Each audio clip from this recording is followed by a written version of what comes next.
دعوني دعوني أناجي حبيبي ولا تعزلوني فعزلي حرام. دعوني دعوني أناجي حبيبي ولا تعزلوني فعزلي حرام. ولا تعزلوني فعزلي حرام. دعوني دعوني أناجي حبيبي دعوني دعوني أناجي حبيبي سيدنا النبي ولا تعزلوني فعزلي حرام. ولا تعزلوني فعزلي حرام. تعلم بكايا الله الله ونحيا يا حمام الله الله تعلم بكايا الله الله ونحيا يا حمام سيدنا النبي وخذ عن جفوني دروس الغرام وخذ عن جفوني دروس الغرام.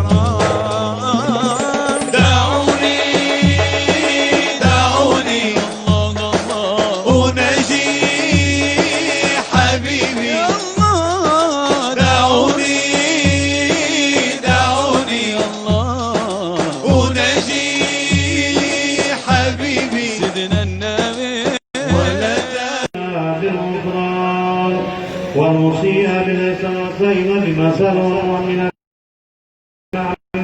وأن تجعل ممن نصر هذا العقيم والضلال وضرب من بركة وشريجته أولادنا ووالدينا وعلى قدرنا ووالدينا جميع المسلمين والمسلمات والمؤمنين والمؤمنات في جميع الديار وأدم راية الدين الكبير والأفضل منشورا والإيمان والإسلام والإيمان جاريا مأمورا معنا وسورا واكشف اللهم كربة المكروب واغفر المدين واغفر المذنبين وتوفر توبة التائبين وانشر رحمتك على عبادك المؤمنين أجمعين واحشر المبتدين والظالمين وانصر من عبد الله بمرأة العبد في جميع النوائب إلى يدك نصر على المعاندين من المنافقين والكفار واجعلنا يا ربي في الاسم الحسين من جميع البلايا واجعلنا يا ربي في الاسم الحسين من جميع البلايا واجعلنا يا ربي في الاسم الحسين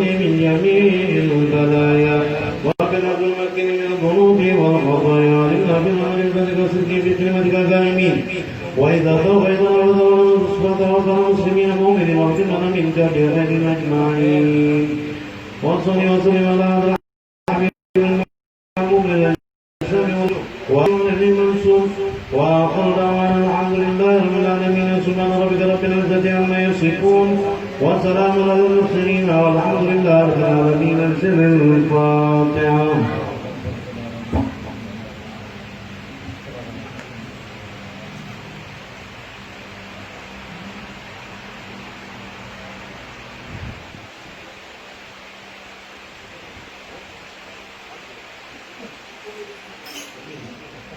Jadi dunia Islam sallallahu Nabi sallallahu alaihi wasallam dunia Islam al-Muslim syahadu an la ilaha illallah wa anna muhammadan rasulullah zakah. Terus apa begitu? Dunia Islam al-Muslim syahadu an la ilaha illallah wa zakah wa shaum baitul istita'a ilaihi sabila. Arkanul Islam, rukun Islam itu ada 5. Pertama,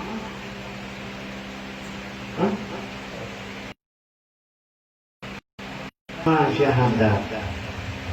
Kedua, hah? Iqamin. Terusannya, nah. Jadi yang jangan ngomongnya terbata-bata. Ada kamu Islam konseptu diambil ini daripada hadis Rasulullah SAW. Dunia Islamu Allah konseptin, Allah konsep. Didirikan Islam itu atas 5 perkara. Rukun Islam itu ada 5. Diambil dari mana itu? Diambil salah satu daripada hadis Rasulullah SAW. Dunia Islam Allah konsep.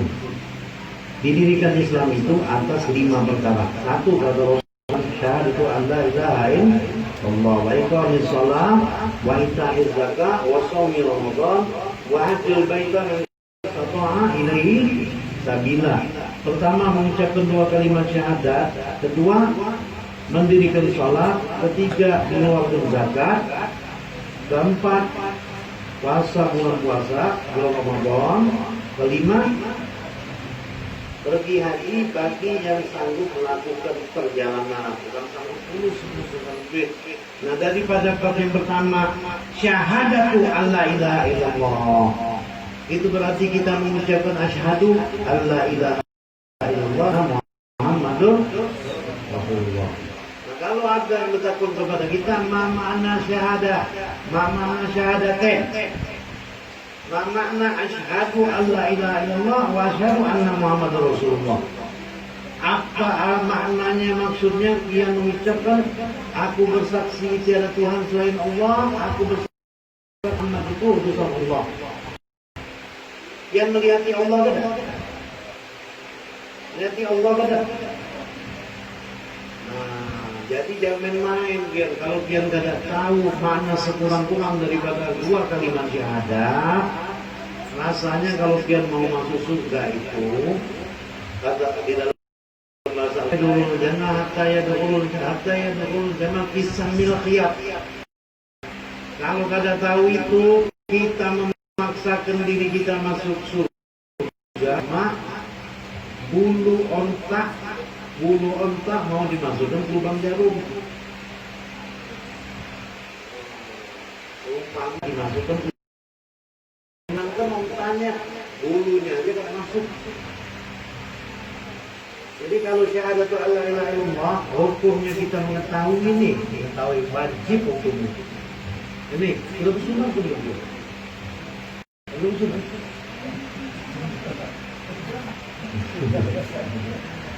Yang balai-balai ini, yang balai-balai perasaan, bukan yang sudah tua, sudah balai, mulai terhitung balai, itu wajib hukum kalimat syahadat. Jadi sekurang-kurangnya pertanyaannya ini tadi bukan secara hakikat, bukan secara ilmu tauhid, secara wali, enggak. Sekurang-kurangnya menurut syarah. Asyhadu ini tadi apa maksudnya? Asyhadu aku bersaksi, diterjemahkan ke bahasa Indonesia. Asyhadu ini tadi diterjemahkan ke bahasa Indonesia, aku bersaksi. Yang ditakuni ini makna aku bersaksi dalam 2 kalimat syahadat ini apa? Di dalam pengertian syarah, bukan dalam pengertian tauhid. Nabi Sulaiman pun maju.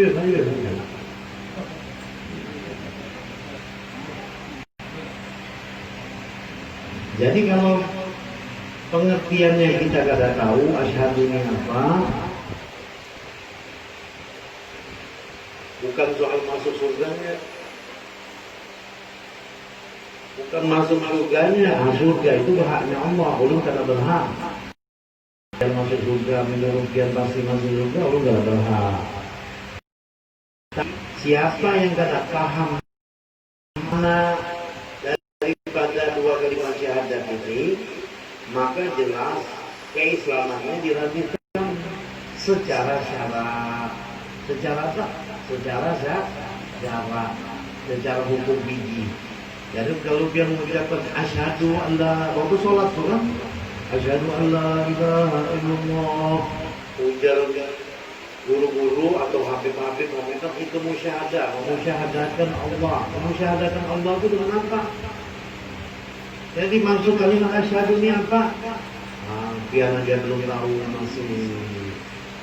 Mau diberitahu kan ada? Mau kan ada? Kalau belum kan mau. Asyhadu an la ilaha illallah itu maksudnya istiqomah. Pian belum pernah bertemu Rasulullah, pernah belum bertemu Rasulullah? Belum. Kayak apa beriman kepada Rasulullah SAW? Maka dikatakan di dalam doa adalah insya Allah. Apa? Allahumma inna amma Nabi sallallahu alaihi wasallam walam nara. Ya Allah, ya Tuhan. Sesungguhnya kami ini telah beriman kepada baginda Rasulullah sallallahu alaihi wasallam walam nara. Walaupun kami tidak pernah melihat Rasulullah. Kami beriman kepada Rasulullah walaupun kami tidak pernah melihat Rasulullah sallallahu alaihi wasallam. Allahumma fitare biryati amin. Dan semoga kita mendapatkan diberi kenikmat untuk melihat Rasulullah di dua tempat di dunia dan di akhirat. Nah, jadi walaupun kita tidak pernah melihat Rasulullah kita beriman. Jadi kata-kata asyhadu ini tadi maksudnya meyakini. Dia bukan melihat ini. Melihat apa? Meyakini. Meyakini bahwasannya tiada Tuhan selain Allah. Nah, ini udah mulai dari nol, dari awal. Dari nol.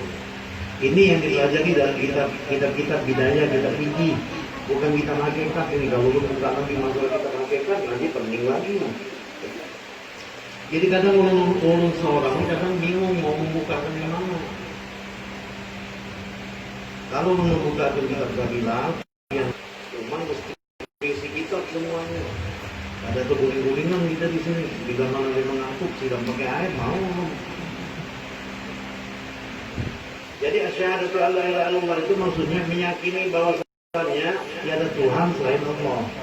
Kalau dalam makna fikih ini belum belajar sifat 20 loh. Ini belajar fikih.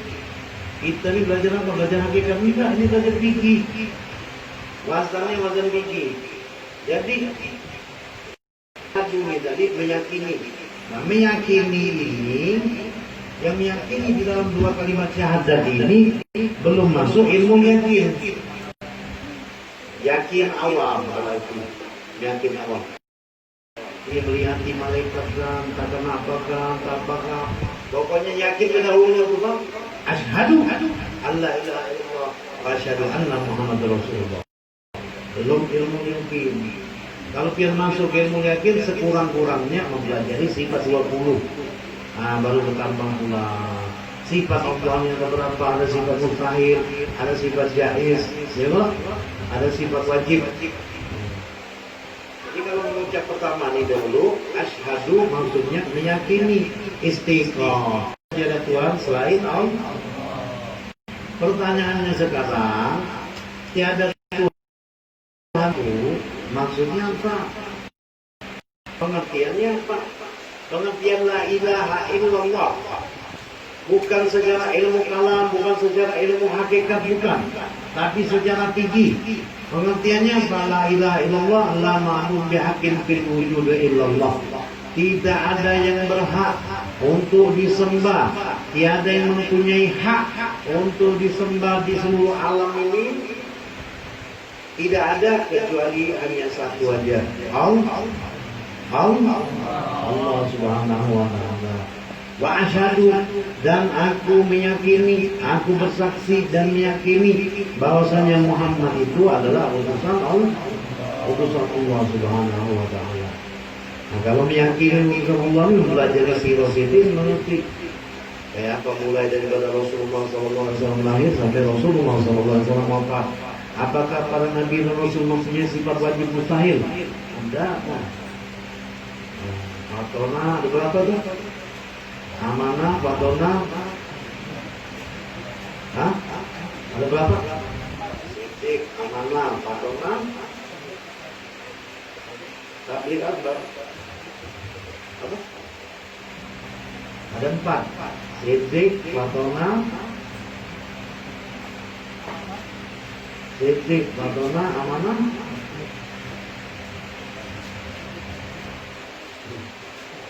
Sidik, Sidik, amanah, fatona, tabligh. Itu sifat wajib, sifat mustahil.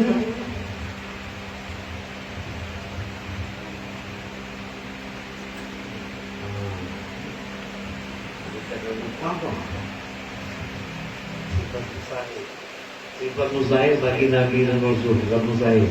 20 sifat bagi Allah, sifat wajib, sifat jaiz, sifat mustahil. Kemudian itu baru rukun syahadat, baru rukun syahadat. Kemudian masuk ke iqamis shalah, mendirikan sholat. Mendirikan sholat kita kan mengucap, mulai dari rukun niat, takbiratul ihram, ada rukun-rukunnya itu. Panjang. Dari Imam Ramli dalam kitab Zubat yang mengatakan 40 amaluhu mardudatun la tuqbalu. Barang siapa beramal tapi kada tahu rukunnya nih, maka batal daripada amalnya. Kita sholat nyangka kita ini tahiyat terakhir inilah sunnah ke wajib lah. Sunnah ke wajib lah. Terpandir kita dari yang wajib menjadi sunnah, bisa batal rukunnya sholat. Sholat itu bisa batal. Kita kadang menggunakan hukum fikih lagi bang, langsung mempelajari hakikat. Kalau kita mengucap kayak itu, kada perlu fikih, kada perlu syariat, kita perlu hakikat aja. Orang yang berpandir itu dihukumi zindik. Zindik itu apa? Seketika itu juga hanya kada berdosa. Jangan salah berpandir. Makanya jangan salah berpandir. Aku nih. Kita timpas kan berdosa tuh. Kita timpas orang tuh tidak berdosa. Orang ini kadang sholat. Mantara kalau Nabi Sallallahu Alaihi Wasallam mantara sholat muta'ammidan faqad kafara biha. Barang siapa meninggalkan sholat dengan sengaja, maka ia kafir terang-terangan. Orang ini kita lihati, dia ini sholat, ini wujud. Kita menimpas orang itu di waktu ada sholat tuh, ada berdosa, halal darahnya. Jadi maksudnya apa? Kalau yang minta ya Subhanahu wa ta'ala, maksud jaminan Allah itu doa takabur, selamat,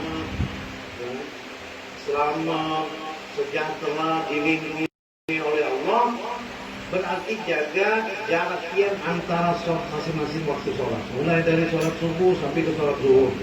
Nah, jaga pian sholat subuh, pian sholat zuhur. Di antara dua waktu ini pian dalam jaminan Allah, memang berlaku semua jaminan oleh Allah. Macam firman Allah Subhanahu wa ta'ala, a'udzubillahi minasyaitonir rajim, bismillahirrahmanirrahim. Wa may yattaqillaha yaj'al lahu makhrajan wa yarzuqhu min haythu la yahtasib wa may yatawakkal 'ala Allahi fa huwa hasbuh innallaha baligh amrihi qad ja'ala Allahu likulli syai'in qadira. Takwa kepada Allah, maka Allah Subhanahu wa ta'ala akan memberinya jalan keluar dan akan memberinya rezeki daripada yang kada diketahuinya. Itu kalau dia menjaga waktu sholat, waktu yang sholat itu kian dalam jaminan Allah. Waktu zuhur sampai asar kian kada sholat, zuhur sholat, asar kada sholat, lepas kian daripada jaminan Allah. Bisa kada dilindungi Allah. Jangan ada bala pasti terkena. Maka kita lihat macam pandemik nih, misalnya misalkan ada musibah yang maksud secara musibah satu negeri. Kalau satu negeri kena musibah, kemungkinan pastinya satu negeri itu mungkinan tidak ada yang sholat fardu. Mungkin sholat tapi bolong-bolong mungkin kebanyakan itu. Jadi kata Rasulullah SAW nanti di akhir zaman itu orang itu paginya Islam, malamnya kafir. Paginya Islam, sorenya kafir. Paginya kafir, sorenya Islam. Paginya kafir, sorenya Islam. Paginya kafir. Namun dari Jadi hati itu langsung usang terus, karena nyaman. Nah, bukan kita yang jadi Tuhan, bukan yang makhluk yang jadi Tuhan, tapi Allah Subhanahu wa Ta'ala. Mulai daripada rukun sholat ini, rukun sholat itu perlu kita ketahui. Ada berapa rukun sholat? Nah, nanti kita pelajari. Ada berapa rukun sholat? Rukunnya apa aja? Hah? Nah, mesti dipelajari itu. Rukun apa? Rukun hayat.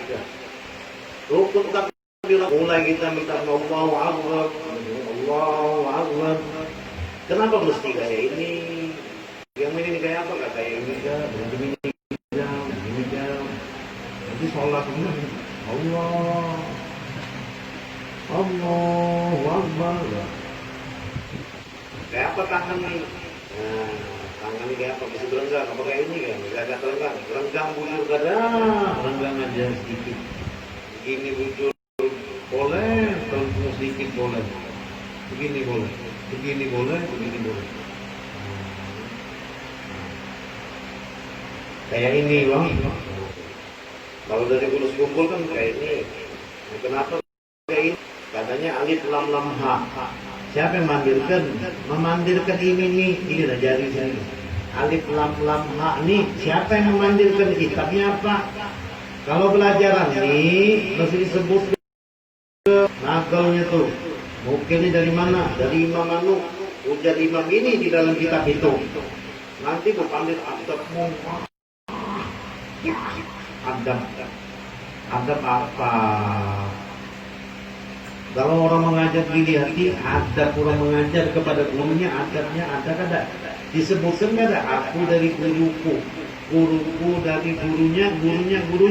Ini pandiran guruku. Ini dari kitab ini. Ini pandiran dari guruku, dari kitab ini disebutkan. Itu kalau ada habaib.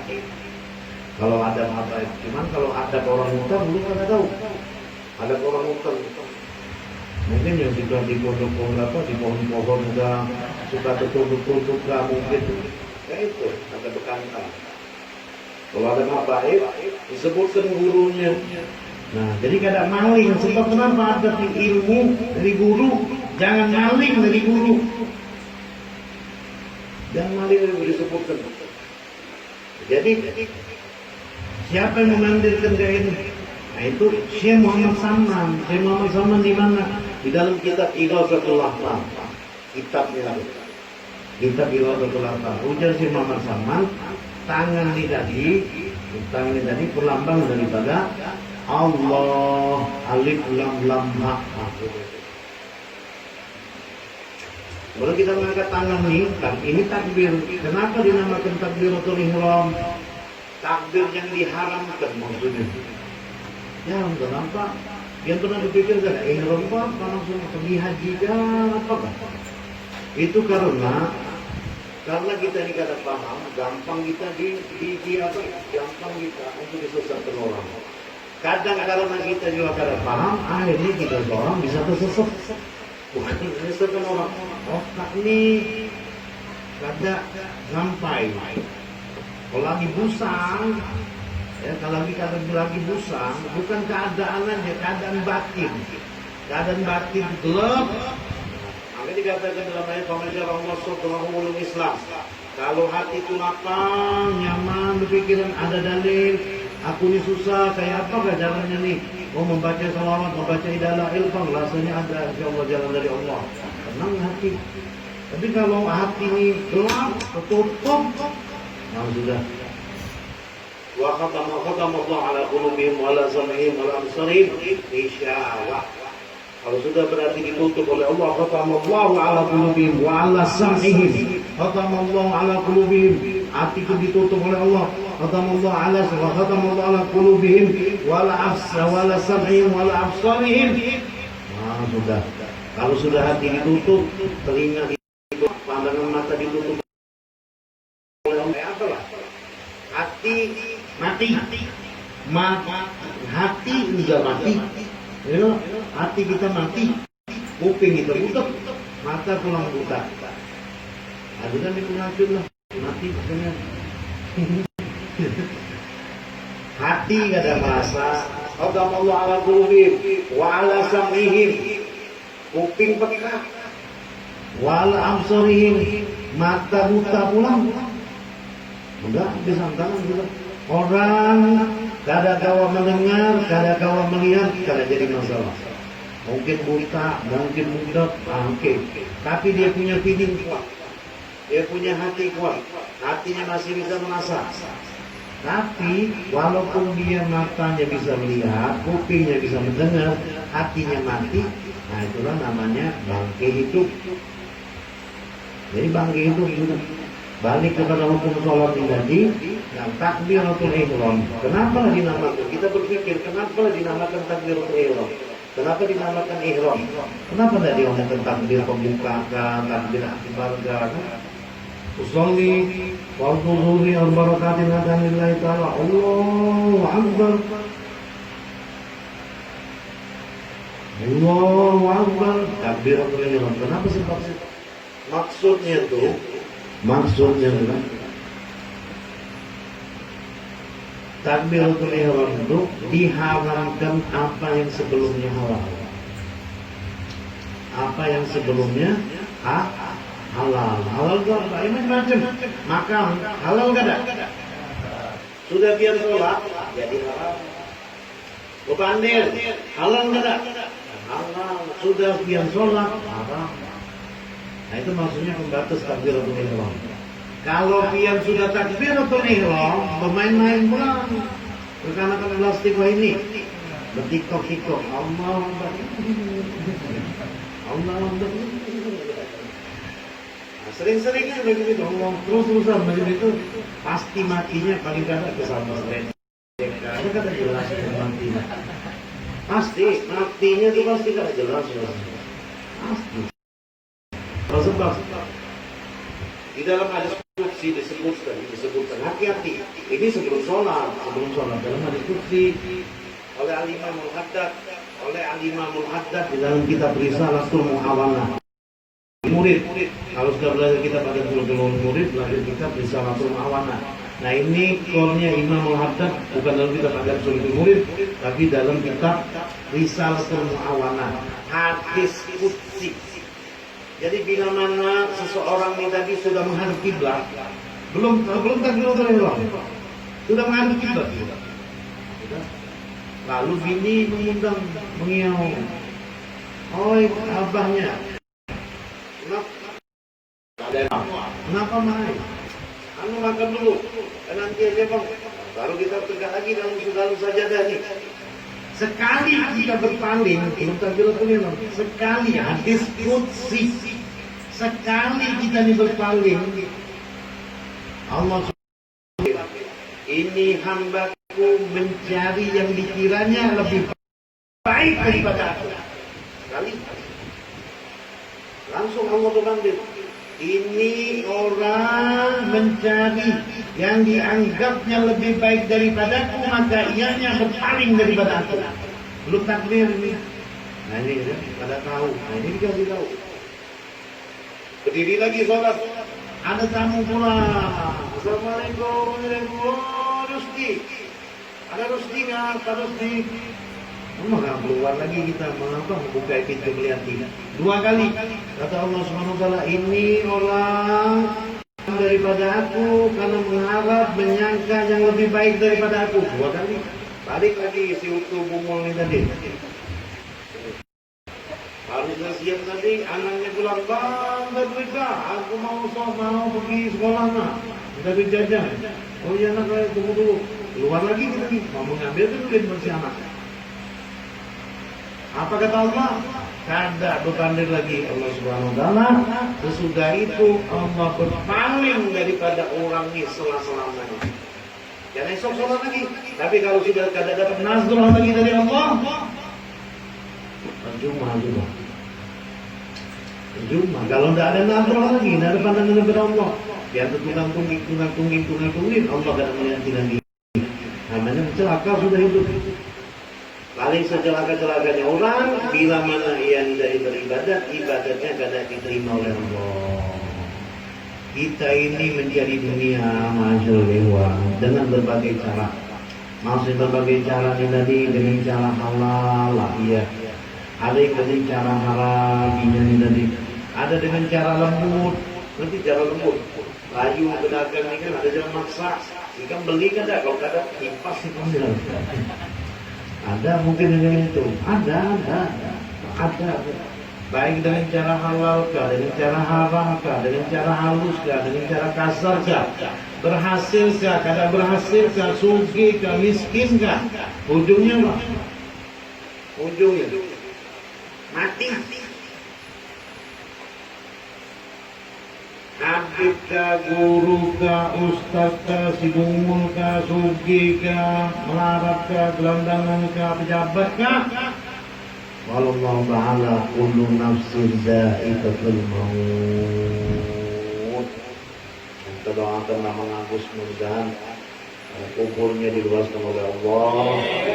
Mudah-mudahan kubur beliau juga dijadikan daripada tangan yang akan surga. Allahumma ja'al qabrahu rawdatan min riyadil jannah. Allahumma ighfir lahu warhamhu wa'afi wa'fu amin. Presiden mudah-mudahan meninggal husnul khatimah. Jadi ujungnya juga pasti mati. Tadi kata Syekh Abu Hasan Al-Syafi'i dalam kitab Yahid, matu kama orang ini tadi mati sebagaimana dia hidup. Atau dikatakan bahwa orang ini tadi mati dan biasanya mati dalam keadaan kebiasaannya segitu.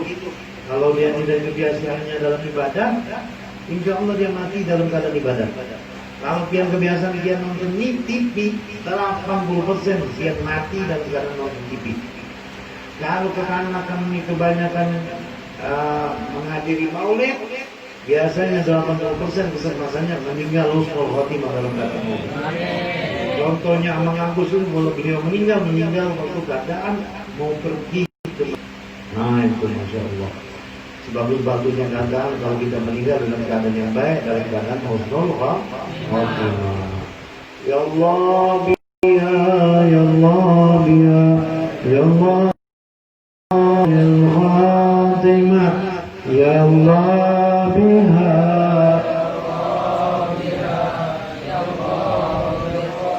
lil khatimah li khamsatun nabfi جميل الخاتمة يا الله بها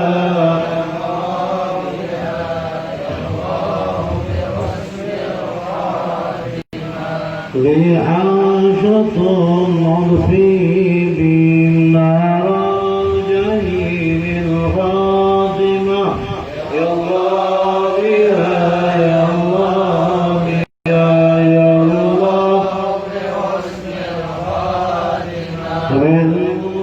المصطفى والنور قناهما وفاطمة يا الله بها يا الله بها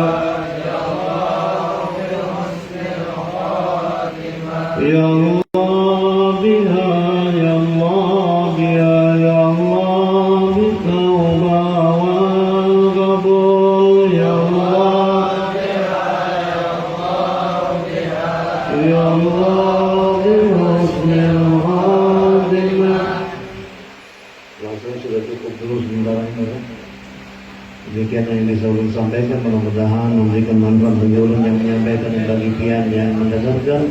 Dan semoga begitu kita berangkat dari tempat ini, semoga Allah SWT mencurahkan maghfirahnya, rahmatnya atas kita semua, atas keluarga kita, atas orang tua kita, atas istri kita semuanya. Semoga-moga mendapatkan keberkahan daripada Allah Subhanahu wa taala. Amin ya rabbal alamin. Wa la Allah yang bil mutaqabbil wasami wa Allah min syarati hadha nabiyyin syafi' wa indra ma'ani min dzalika na'im wa billahi wa lillahi. Wassalamualaikum warahmatullahi taala wabarakatuh.